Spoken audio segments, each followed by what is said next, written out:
जो जमीन है वो अपने बाप की नहीं होती। ये लोग नाजायज औलाद है जो आपकी जमीन मांग रहे हैं, इनके बाप का ठिकाना नहीं है। ये थाईलैंड, कंबोडिया, वियतनाम से आए हुए लोग हैं जो आपके खनिज को छीनने का कोशिश कर रहे हैं। केरल बनाम 2013 में एक जजमेंट आया, उसने कहा कि जिसका जमीन है उसी का खनिज है। तो हमारे जमीन में पेंसिल निकले या कुछ भी निकले हमारा है भाई, कलेक्टर तेरा कैसे? आज जवाब दो भाई। आपको सवाल पूछने लायक बनना पड़ेगा। अगर सवाल पूछने लायक नहीं बने तो ये लोग जो है आपको मार डालेंगे, आपको निपटा डालेंगे। आपके अलीराजपुर में भी 15 गांव जा रहे हैं। तो ये जो अलीराजपुर है, ये संविधान के आदेश संख्या 26 1950 और एपीजे अब्दुल कलाम जी के समय संविधान आदेश संख्या 192 192 2003 के तहत ये अनुसूचित क्षेत्र है। तो कलेक्टर की हिम्मत कैसे होगी यहाँ पे खनिज विभाग लाने का? ये खनिज निकालने की हिम्मत कलेक्टर साहब को कैसे हुई?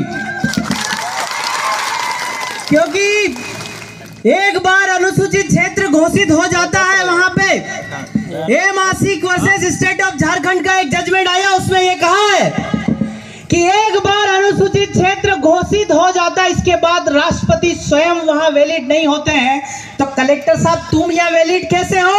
यह सवाल है कि आपका इस शेड्यूल एरिया के अंदर अगर कलेक्टर कहता है कि सरकारी जमीन है या कलेक्टर कहता है कि मेरी जमीन है, तो कलेक्टर साहब सबसे पहले तुम्हारा बाप लाके रखो, ये जमीन किसकी है उसको दे देंगे हम। ये जमीन जो है अगर सरकारी है तो सरकार का बाप लाके दिखा दे, कलेक्टर तेरी है तो तू तेरा बाप लिखा दिखा दे, मैं मेरा बाप दिखा दो, ये जमीन किसकी है हम बता देंगे। कालांतर में ये जो खेवट हुई है, खेवट मतलब खाली जमीन जो पड़ी रहती है उसका खेवट होता है, और खेवट ही जो शब्द है वो आपका रिवेन्यू में जाकर के खाता नंबर बनता है। तो यहां सरकार की जमीन कैसे? और सबसे बड़ी बात यह है कि ये नगर निगम और नगर पालिका नगर पार्षद बना करके ये कह रहे हैं कि यहाँ पे ग्राम सभा को वैलिड नहीं है। तो संविधान के अनुच्छेद 243 का एम ये कहता है कि अगर नगर पालिका नगर निगम का विस्तार नहीं हुआ है तो तुम ये नगर निगम लेकर के कैसे बैठे हो, ये हमें समझ में नहीं आ रहा है। आपका अलीराजपुर हुआ, जोबट हुआ, मेघनगर हुआ, थाना हुआ, पेटलावद हुआ, ये सब में नगर पालिका नगर निगम का विस्तार इन लोगों ने करके रखा है। मतलब संविधान का खुला उल्लंघन कर रहे हैं, कोर्ट का खुला उल्लंघन कर रहे हैं, कोड ऑफ कंटेंट कर रहे हैं। अगर हम सब लोग मिलकर के इन पे एफआईआर कराएंगे तो कलेक्टर साहब को भी जेल काटनी पड़ेगी, क्योंकि ये लोग कोर्ट को नहीं मान रहे। क्योंकि कोर्ट ने कहा है कि इस देश का 8% आदिवासी मालिक है, बाकी विदेशी है।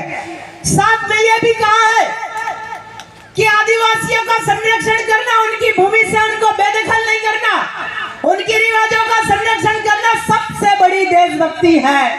तो आप ये कानून ला करके कितने बड़े देशद्रोह का काम कर रहे हैं ये लोग जान नहीं पा रहे हैं। ये जो बार बार हमारे लोग आवाज उठाते हैं और ये लोग आईपीसी और सीआरपीसी लगाने का प्रयास करते हैं, अनुसूचित क्षेत्र में Pallakashi Vishwanatham versus state of Andhra Pradesh में ये कहा है कि judicial magistrate are not punish to the schedule area.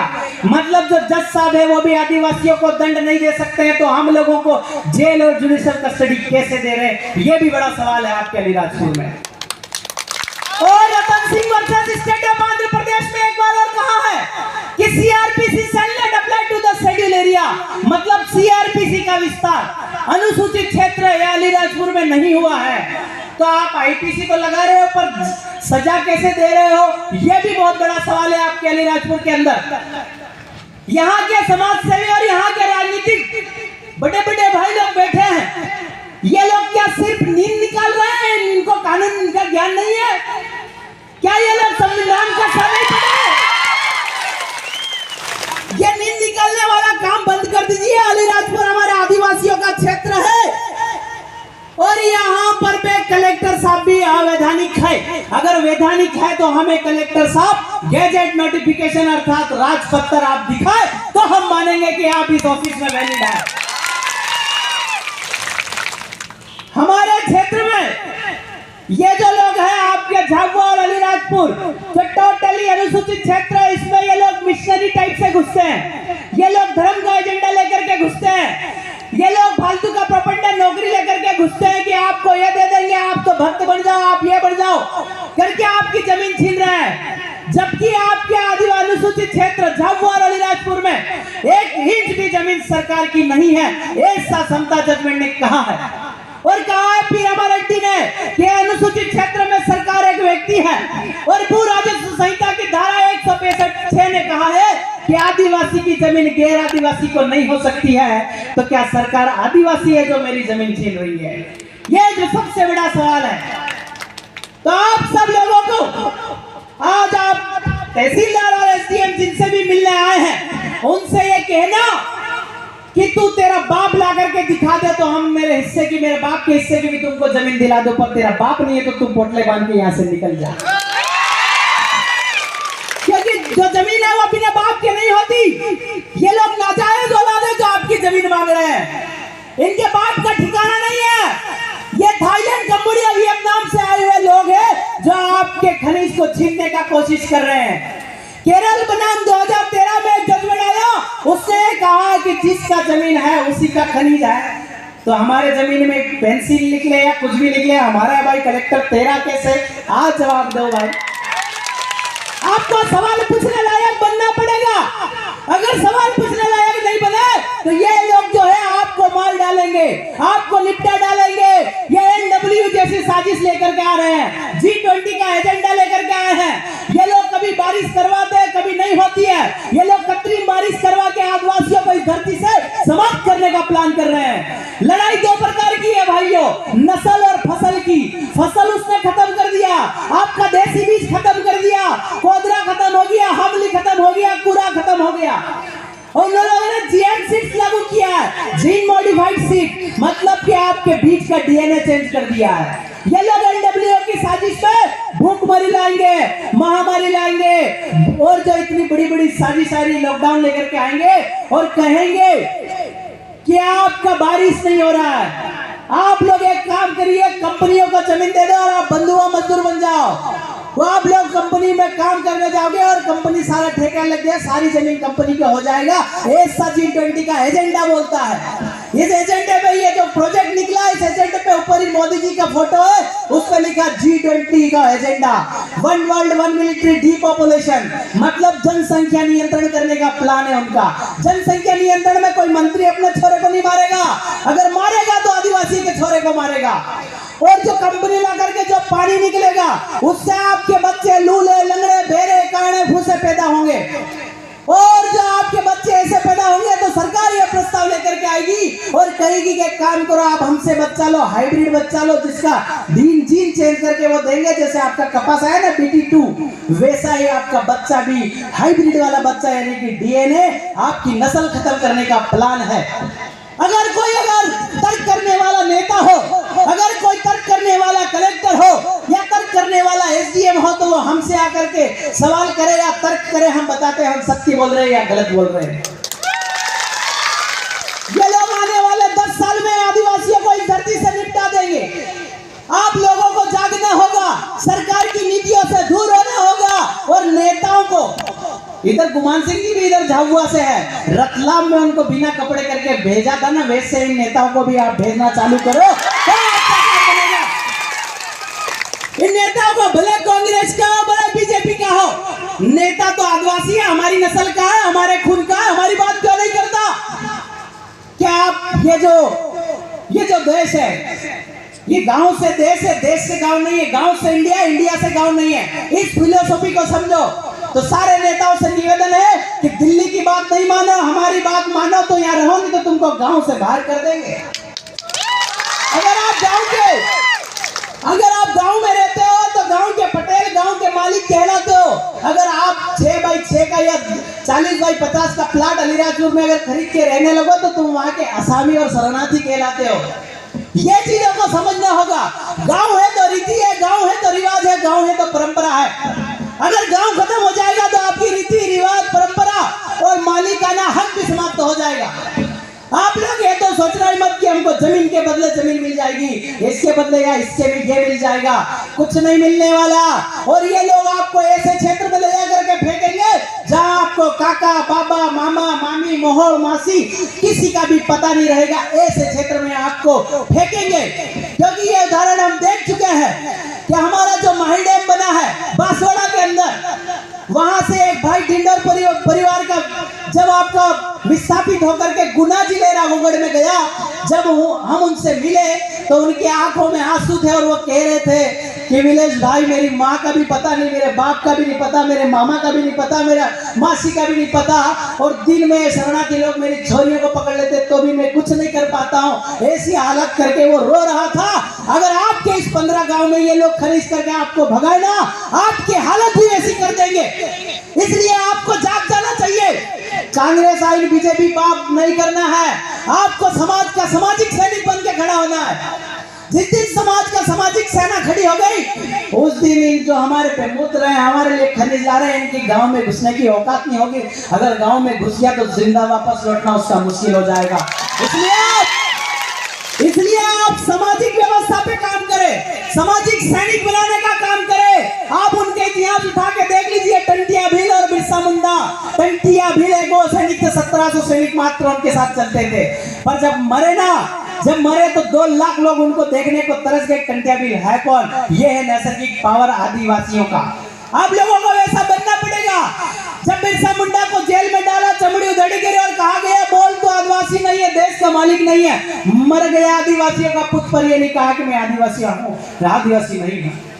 ऐसे खून ने आपके लिए बलिदान दिया है, उनका बलिदान व्यर्थ मत जाने देना, अपने गांव नष्ट मत होने देना, अपना जमीन छोड़ना मत।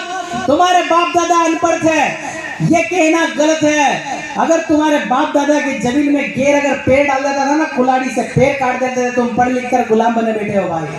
ये चीज को समझना है।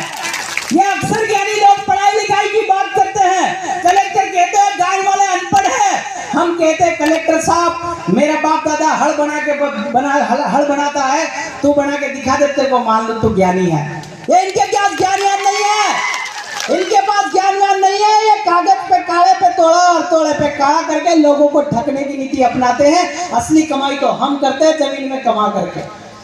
आपका ये जो जमीन है, ये जमीन है, एक हमारी माँ है जिसने जन्म दिया है, और उससे बड़ी अगर कोई माँ है तो वो हमारी जमीन है जिसने हमारी माँ को भी खाना खिलाया है। ये जो कांग्रेस बीजेपी और नेता लोग हैं, ये अपनी माई का समझौता करते हैं। ये आदिवासी माई का अलग अपनी माँ का सौदा नहीं कर सकता। इन लोगों की जो खून में ऐसा हो गया, इन लोगों के डीएनए में सौदागिरी हो गई है, इन लोगों ये दलाल बन गए हैं। इन लोगों से एक बार अंतिम बार भी ये निवेदन करते हैं कि आप ऐसा कोई सौदा मत करिए, आप ऐसा कोई दलाली मत करिए कि मेरा आदिवासी समाज मर जाए या मेरा आदिवासी समाज नष्ट हो जाए। जिस आदिवासी समाज के तुम वोट लेकर के दलाली करते हो ना, वो समाज ही नहीं बचोगे तो तुम दलाली या वोट किससे लोगे? आप लोगों को ये चीज समझने की है। और ये लोग धर्म के नाम पे तुमको भड़काते हैं तो सुनिए, ये सब काली टोपी वाले गैंग है। किस किस की काली टोपी है? शरणार्थियों की भी काली टोपी है, और आपके मौलाना भाई है उनकी भी काली टोपी है, ईसाई भाई है उनकी भी काली टोपी है। ये सब भाई भाई है। असली देश का मालिक तो तन पे धोती और सर पे पगड़ी वाला ही है। इस देश कालांतर में आप देखोगे जिसके तन पे धोती और सर पे पगड़ी वही आदिवासी है, बाकी सारे विदेशी है। एक 5 जनवरी 2011 के जजमेंट में मार्कंडे काटजी और ज्ञानसुधा मिश्रा ने कहा है, अगर किसी को लगता है कि हम गलत बोल रहे हैं तो वो कोर्ट को चैलेंज करे, रिव्यू पिटीशन लगाए। तो ये सारे धर्म के चक्कर में आप नहीं पड़ना है, आपको सिर्फ जमीन के लिए लड़ना है, क्योंकि जमीन से बड़ा कोई धर्म नहीं है, जमीन से बड़ी कोई भक्ति नहीं है, और जमीन से बड़ा कोई भगवान भी नहीं है। इस बात को आपको समझना है। जमीन है तो ही यहाँ पे भगवान है, और जमीन है तो ही यहाँ धर्म है, और जमीन है तो ही यहाँ तुम भक्ति कर सकते हो। जमीन से बड़ी भक्ति, जमीन से बड़ा धर्म और जमीन से बड़ा भगवान कुछ भी नहीं है। इसलिए आप करोड़ों कमाते होंगे, करोड़ों रुपए आपके पास होंगे, करोड़ों आप खा नहीं सकते, खाओगे तो जमीन में उगा हुआ धान ही। इसलिए आप लोग जमीन का सौदा बिल्कुल मत करना। गांव के जो भाई लोग हैं, पटेल है, पुजारा है, वो लोग अगर पुलिस वाले कहते हैं कि या फिर कलेक्टर कहता है कि ये सरकारी जमीन है, तो उसका कहना कि सरकारी जमीन है तो सरकार का बाप लाके मुझे दिखा दे तो मैं जमीन तेरे को दे दूंगा। अगर वो उसका बाप नहीं दिखा पाता तो उसकी काय की जमीन। वन विभाग कहता है कि इधर वन विभाग का जमीन है, इधर से हमने पटेल ने काकड़ खींची कि ये तो ये गांव है, उधर काकड़ खींचा ये तो ये गांव है, तो बीच में जंगलात कहां से आ गया भाई?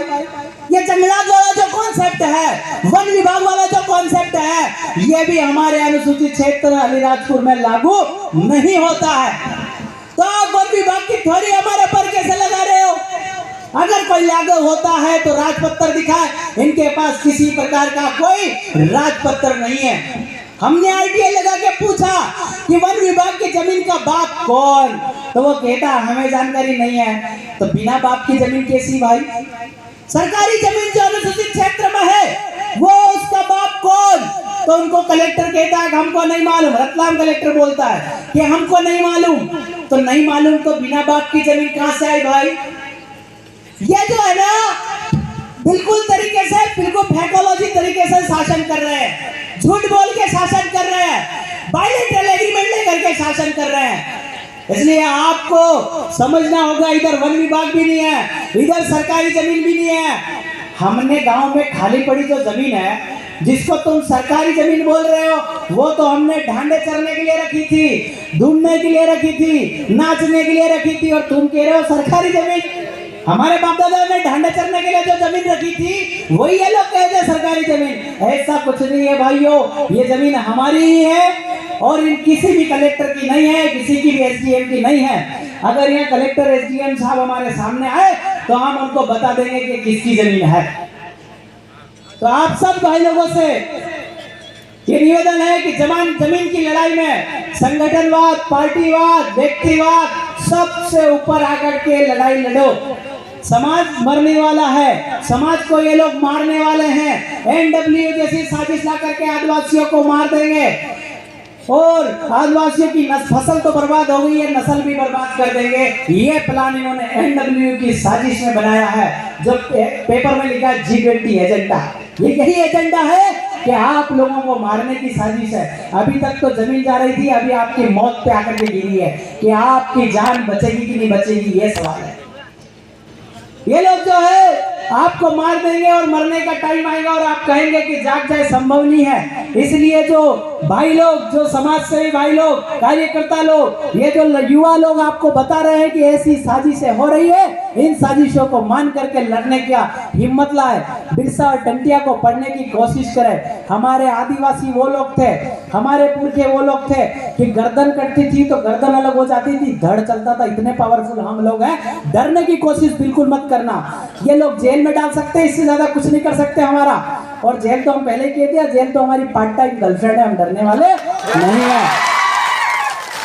हमें गुमान सिंह जी ने जेल में डलवाया था, रतलाम में डलवाया, नहीं माना तो जबलपुर सेंट्रल जेल में करा, पर हमें कोई डर नहीं लगा। हम लोग, हमारा समाज जिंदा रह जाएगा, मरना तो वैसे ही है, मरना तो वैसे ही है। अगर समाज के लिए लड़ते लड़ते मरते हैं तो ये बड़े गर्व की बात होगी। आप सब युवा लोग ये प्रण लेकर के जाए कि जमीन का 1 इंच भी हम किसी को नहीं देंगे। आपका अलीराजपुर और झाबुआ का प्लान कि नगर पालिका और नगर निगम जितनी बनी है वो सब असंवैधानिक है। कोई भी संगठन हो, कोई भी पार्टी हो, आपका पहला मुद्दा यही होना चाहिए कि नगर निगम, नगर पालिका झाबुआ और अलीराजपुर में असंवैधानिक है, इसको तुरंत यहाँ से खत्म करें और ग्राम पंचायत बढ़वाए।